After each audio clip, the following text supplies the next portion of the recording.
বিদায় হজ্জের সময় রাসূলুল্লাহ সাল্লাল্লাহু আলাইহি সাল্লাম আরাফার ময়দানে উপস্থিত ছিলেন।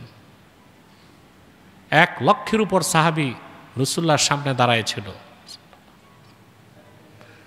আসর নামাজের শেষ সময়, মাগরিব নামাজের কিছু আগে জিবরিল চলে আসছে। আল্লাহ ঘোষণা দিলেন, আল-ইয়াওমা আকমালতু লাকুম দীনাকুম ওয়া আতমামতু আলাইকুম নি'মাতি ওয়া রাদিতু লাকুমুল ইসলামা দীনা। বিশ্ববাসী লাখের উপর পয়গম্বর দিনের দাওয়াত দিয়েছে, দিন পরিপূর্ণ করি নাই, কিন্তু মুহাম্মদ সাল্লাল্লাহু আলাইহি ওয়াসাল্লামের রক্ত ঝরা দিন ইসলামকে আজকে আমি পরিপূর্ণ করে দিলাম। ওয়া আতমামতু আলাইকুম নি'মাতি, তোমাদের উপর আমার নেয়ামতকে পরিসমাপ্ত করলাম। ওয়া রাদিতু লাকুমুল ইসলামা দীনা, আই আখতারতু লাকুমুল ইসলামা দীনান ফাকাত, আর একমাত্র ইসলামকে আমি দিন হিসেবে মনোনীত করলাম। সুবহানাল্লাহ বলবেন।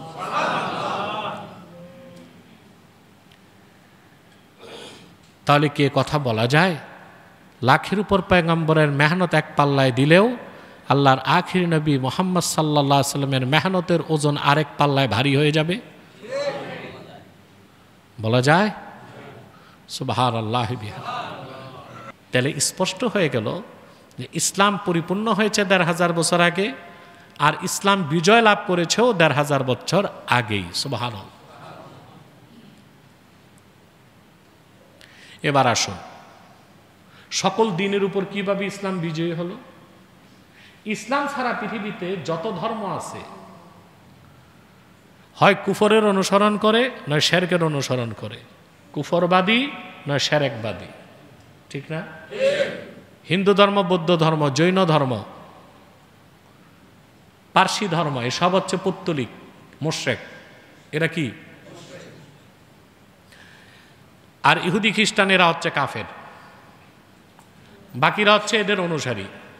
পরবর্তীতে যত মানবরচিত ধর্ম, মিথ্যাশ্রিত ধর্ম সৃষ্টি লাভ করছে, ঘুরে ফিরে হয় ইহুদিদের অনুসারী, নয় খ্রিস্টানদের অনুসারী, নয় পৌত্তলিকদের অনুসারী।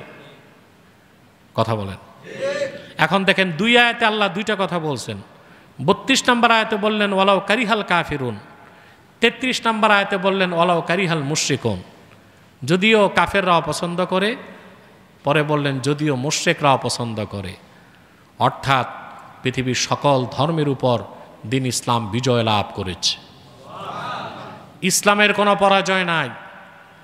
মুসলমানদের ভুলের কারণে তাদেরও পরাজয় নাই, বিপর্যয় আছে।